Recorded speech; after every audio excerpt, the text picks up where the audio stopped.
Let's go to Ivy on line 5. Hello, Ivy. Hello, how are you? I'm good. Good. I'm calling today, actually, to speak to you about, the great conversation that Sullivan had with Paddy Daly this morning. Mm-hmm. Of course, it was certainly intelligent and insightful.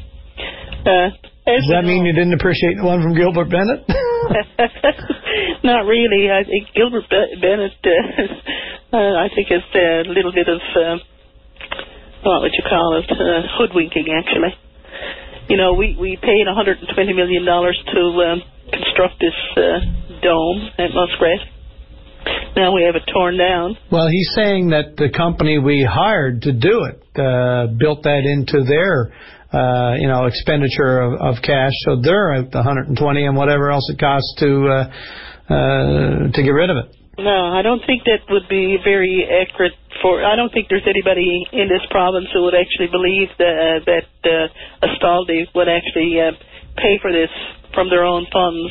Well, I mean, what he's saying is that they decided to go about it this way. They could very well have come in and said, no, we're not going to do anything like a dome, but we're going to employ a different technology that's going to be more expensive in a different way, and it's going to end up being the same bottom line, but we're just going to spend the money in a different way. And I mean, there's lots of ways of getting a job done. Who's to say that another company wouldn't have done it in an equally ineffective and expensive way? Whichever company did it, the people will be paying for it. That is, don't make any difference which way they do it.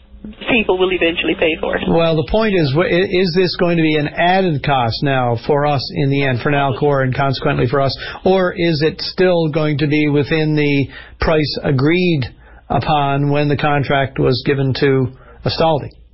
I don't know. I can give you my opinion. It will be an added cost. Yeah, I mean, we've already borrowed, taken $400 million from the contingency fund. But that's just an opinion built on a gut feeling, right? Yeah, well, obviously, it's certainly not from anything other than a gut feeling. And it really is hard to have anything but, because we don't have the contracts. We're not privy to exactly how things are spelled out, and we don't know even what the penalties are, the provisions within the contracts that will hold them accountable if and when there's a delay or extra money. Yeah. We have no oversight of Muskrat Falls, obviously. I mean, one time, Nalcor was supposed to be government-based asset, basically. It was part of the government, right? Nalcor was owned by government. But now I believe that Nalcor actually owns the government, because there's no oversight on anything that they do. It seems that they could just spend money. There will always be money available to them to do whatever it is that they want to do. It was only 3 weeks ago I heard the Premier say that he is often motivated to pick up the phone and call over to Nalcor and say, so listen, tell me about this, or what's on the go, keeping tabs on it, and why wouldn't he? I mean, actually, that's what he should be doing. Actually, he should do that the whole lot. I have no reason to think he's not doing that. I mean, I don't see any evidence of that. No, he's not saying a whole lot about it, but I mean, that doesn't mean that they're not on top of it and keeping tabs. I certainly hope so. That's what they should be doing. That's what they're paid for. Yes, well, I mean, Davis is, obviously, I mean, he's supposed to be running a province, and we know that's not happening either. Like, I mean, we have so many cost overruns on many things. I mean, and the one thing that Ivy, it was ever thus. It's always been that case, no matter what color is in power. We can't run on what it was before. We have to start. No, but you say it. The implication being that they are bad at this, and nobody else ever had any cost overruns on anything, and that's not true.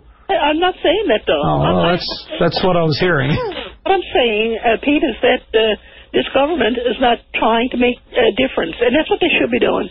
It's the people are who they should be worried about, not themselves. Not they shouldn't be trying to hold on to power like they're doing. Like, I mean, this is just all it is. But is it one or the other? Can they not care about the province and people and try to hang on to power? I mean, that's what anybody in power is going to try to do.